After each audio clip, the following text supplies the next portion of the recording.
Salut tout le monde, on est parti aujourd'hui pour le 1220e épisode de l'After Zap Image. Les amis, on va regarder déjà premièrement le programme de la journée en Coupe d'Afrique des Nations avec un match à 17h pour le Nigeria qui va affronter le Soudan. Les Nigérians, en cas de victoire, peuvent valider tout simplement leur billet pour le prochain tour. Et puis à 20h, un match très important pour les pharaons égyptiens qui vont affronter la Guinée-Bissau. On rappelle que l'Égypte a été battue lors de la première journée. Donc autant dire que la sélection de Mohamed Salah a besoin de faire un résultat ce soir. Ensuite, on enchaîne avec les résultats de la veille. Match nul pour le Sénégal, 0-0 face à la Guinée. Encore une fois, les Sénégalais ont été décevants hier comme en début de semaine.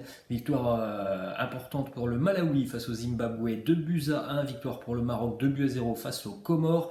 Et match nul entre le Gabon et le Ghana, un partout. Un match qui a été notamment assez chaud, notamment en fin de match avec une expulsion, une bagarre après le coup de sifflet final de l'arbitre. Du côté du Sénégal, une petite statistique sur Sadio Mané qui notamment hier s'est plaint de la qualité des pelouses, de la chaleur, de l'horaire des matchs. Une stat qui montre que le Sénégal ne va pas très bien et que Sadio Mané a beaucoup de difficultés pour le moment. Hier, il a touché 36 ballons sur cette rencontre face à la Guinée. C'est tout simplement le plus faible total pour Sadio Mané dans sa carrière lorsqu'il participe à la CAN. Il a perdu près de 40% des ballons qu'il a touchés hier. C'est là aussi son pire ratio lors d'un match de la CAN. Un tir qui n'a pas été cadré.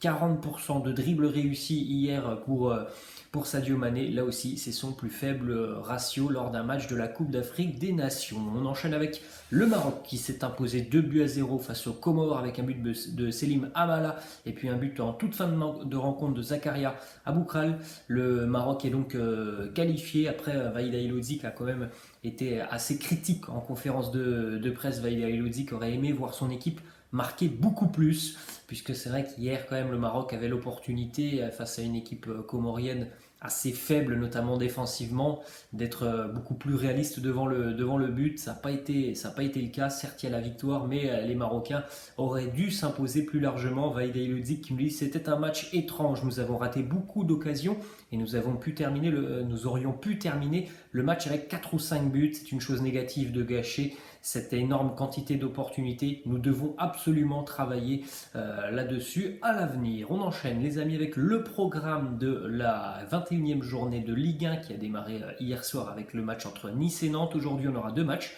avec l'AS Saint-Etienne face à Lens à 17h. C'est un match très important notamment pour les Verts. 21h, le Paris Saint-Germain affrontera Brest et puis ensuite les autres rencontres, et bien évidemment ça sera demain avec notamment en fin de soirée l'Olympique de Marseille qui recevra le champion de France lillois un petit peu plus tôt. Lyon sera du côté de Troyes.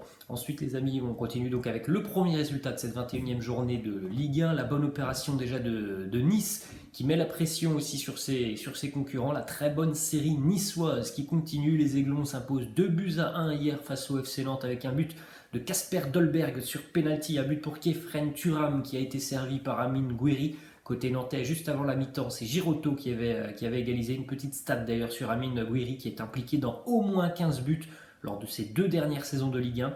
Parmi les joueurs qui sont nés dans les années 2000, seuls Erling Haaland et Jadon Sancho ont atteint cette barre lors de plus de saisons dans le top 5 européen. Ça montre aussi que le jeune Amine Gouiri, évidemment, il est en train toujours de progresser, mais surtout qu'il est régulier depuis quelques saisons. C'est quelqu'un de très très décisif qui a une importance assez incroyable dans l'effectif et dans le dispositif de Christophe Galtier. D'ailleurs, on a 2 déclats du coach niçois Christophe Galtier. Premièrement, il nous dit déjà, dès qu'on a marqué, on est tombé dans un relâchement total, on a laissé Nantes jouer, on a subi, j'ai senti de la crispation, j'ai vu des excès de zèle, et Nantes nous a beaucoup mis en difficulté. Si j'étais content de gagner ce match, il faudrait que je change de métier.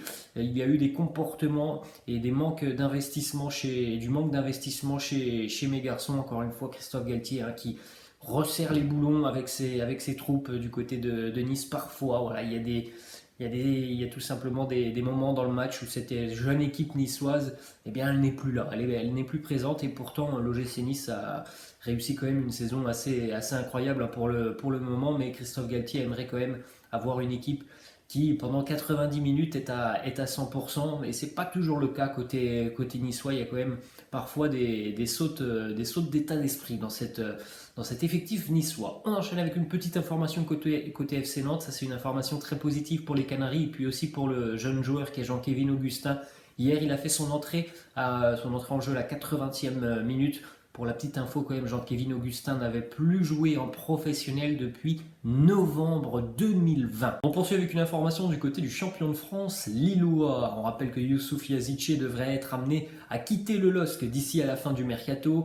Intérêt notamment en Russie de la part du CSKA à Moscou. Pour le remplacer, Lille pense à Hatem Ben Arfa. Il y a déjà eu des discussions et un rapprochement entre Olivier Létang et Hatem Ben Arfa. Olivier Létang qui connaît très bien le joueur. Pour rappel, Hatem Ben Arfa ne joue pas pour le moment puisqu'il est sans club depuis l'été dernier et puis la fin de saison de l'année dernière où il avait quitté les Girondins de Bordeaux. Hatem Ben Arfa est âgé actuellement de 34 ans. Direction Marseille, cette fois-ci une déclaration de Cédric Bakambu, le nouvel attaquant de l'Olympique de Marseille qui nous dit: des défauts, on en a tous. J'ai quelques points à travailler, je ne suis pas le meilleur attaquant du monde, mais j'espère apporter toutes mes qualités au profit du collectif. C'est un joueur qui n'a pas vraiment les mêmes caractéristiques que Arkadiusz Milik, donc c'est aussi quelque chose d'intéressant pour Jorge Sampaoli, qui pourra apporter notamment de la variation dans ses choix et surtout dans ses idées sur le terrain. Direction Paris, cette fois-ci, on rappelle, le PSG affronte le Stade Brestois ce soir au Parc des Princes.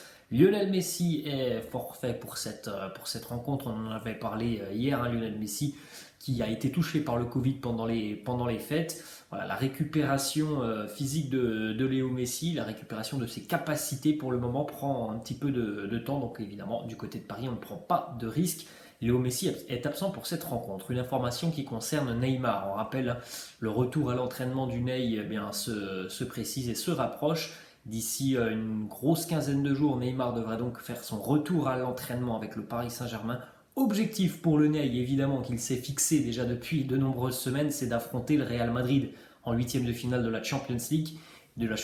Et pour le retour en Ligue 1, ça sera donc évidemment un petit peu avant ce match face au Real Madrid. Neymar s'est fixé pour objectif de pouvoir disputer le match dans 3 semaines maintenant face à Lille, le champion de France, le 6 février. Ensuite, on continue avec une information qui concerne le capitaine du Paris Saint-Germain, Marquinhos, sous contrat jusqu'en 2024. Marquinhos va étendre son bail de 2 ans supplémentaires avec une revalorisation salariale à la clé. C'est évidemment un choix logique de la part du Paris Saint-Germain. Marquinhos est un homme fort du vestiaire et c'est aussi vraiment le pilier de cette défense parisienne avec un état d'esprit toujours irréprochable. Ensuite, information qui concerne cette fois-ci l'avenir de Kylian Mbappé. Les discussions entre le Paris Saint-Germain et l'entourage de Kylian Mbappé se poursuivent. Ces discussions portent aujourd'hui sur une prolongation de contrat courte durée pour Kylian Mbappé, Kylian qui pourrait pourquoi pas prolonger d'1 an avec le Paris Saint-Germain.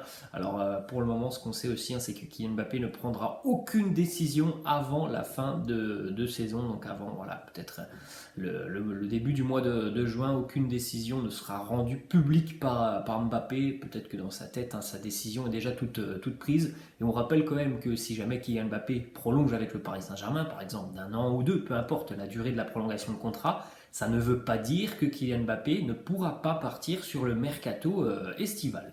On enchaîne les amis avec une déclaration de Mauricio Pochettino sur Sergio Ramos, son état de santé, sa progression. Mauricio Pochettino qui lui, Sergio Ramos va beaucoup mieux petit à petit, il accumule des minutes en cherchant quelle est la meilleure façon de revenir, donc on peut s'attendre potentiellement à avoir un Sergio Ramos qui sera en pleine forme d'ici à quelques semaines du côté de Paris. On voit et on sent dans le staff notamment que Sergio Ramos travaille très très bien du côté des séances d'entraînement. Ensuite, on se dirige du côté de l'Allemagne. Le Borussia Dortmund affrontait hier Fribourg, une équipe surprise de cette première partie de saison en Bundesliga. Fribourg a été largement battu hier du côté du Westfalenstadion, 5-1 pour Dortmund avec un doublé pour Thomas Meunier, l'ex-défenseur du Paris Saint-Germain, un doublé évidemment pour Erling Haaland et puis un but en toute fin de rencontre de Mahmoud Daoud. Une petite déclaration juste après la rencontre d'Erling Haaland, une déclaration très intéressante puisque voilà, le dossier Haaland est aussi un dossier qui est vraiment palpitant à suivre avec le dossier Kylian Mbappé. Et on pourrait avoir certainement beaucoup plus d'infos sur Haaland avant d'avoir des infos sur l'avenir de Kylian Mbappé. Mais en même temps, bon, il y a vraisemblablement beaucoup plus de probabilités de voir Haaland se diriger, eh bien, pourquoi pas au Barça ou en Angleterre, que Kylian Mbappé. On sent bien que Mbappé, à part le Real Madrid, il n'y aura pas beaucoup d'autres options pour lui. La déclaration d'Erling Haaland hier qui nous dit: le Borussia Dortmund est en train de me pousser à prendre une décision sur certaines choses, mais je veux juste jouer au football. Cela veut probablement dire que je vais bientôt avoir une décision à prendre. Direction cette fois-ci le Bayern Munich. Une mauvaise nouvelle du côté bavarois puisque le latéral canadien Alphonso Davies a temporairement cessé de s'entraîner hier avec le Bayern après avoir été diagnostiqué d'une myocardite légère. C'est une inflammation du muscle cardiaque, donc évidemment repos forcé pour Alphonso Davies qui va suivre aussi une batterie d'examens. Direction l'Italie, cette fois-ci une mauvaise nouvelle dans le secteur défensif côté Rossoneri. Après la blessure il y a quelques semaines de Simon Kjær, le Milan enregistre une nouvelle blessure qui va vraiment faire mal dans l'arrière-garde des Rossoneri. Fikayo Tomori souffre d'une lésion du ménisque, il a déjà été opéré hier. Il va donc être absent des terrains pendant au moins un mois. Direction cette fois-ci le promu Venise qui enregistre l'arrivée de Nani, le Portugais qui est de retour en Europe. 4 ans après donc avoir quitté le Sporting, et Nani qui était exilé en Major League Soccer avec le club d'Orlando. À 35 ans, Nani va évidemment apporter toute son expérience au club de Venise. Et on va terminer cet épisode, les amis, du côté de l'Angleterre avec une information déjà qui concerne le derby nord-londonien qui devait avoir lieu demain entre Arsenal et Tottenham. Hier, la Premier League a reçu une demande de la part d'Arsenal pour reporter cette rencontre. Il y a beaucoup de cas de Covid du côté des Gunners, donc on attend dans le courant de la journée la décision de la fédération anglaise et de la Premier League afin de savoir si ce match aura lieu demain ou non. Et on va donc terminer, les amis, avec une déclaration de Pep Guardiola, l'entraîneur de Manchester City. Cet après-midi 13h30, un très gros duel dans la course au titre en PL. Manchester City affronte Chelsea. Pep Guardiola, qui est un grand fan de Thomas Tuchel, il nous dit: Thomas Tuchel est tellement créatif, c'est l'un des rares managers dont j'apprends constamment. On sait que Thomas Tuchel, par le passé, a posé pas mal de soucis à Manchester City avec son équipe des Blues de Chelsea, notamment par exemple la finale de la Champions League. Et on termine donc avec cette petite image. Seulement 45 jours séparent ces deux classements.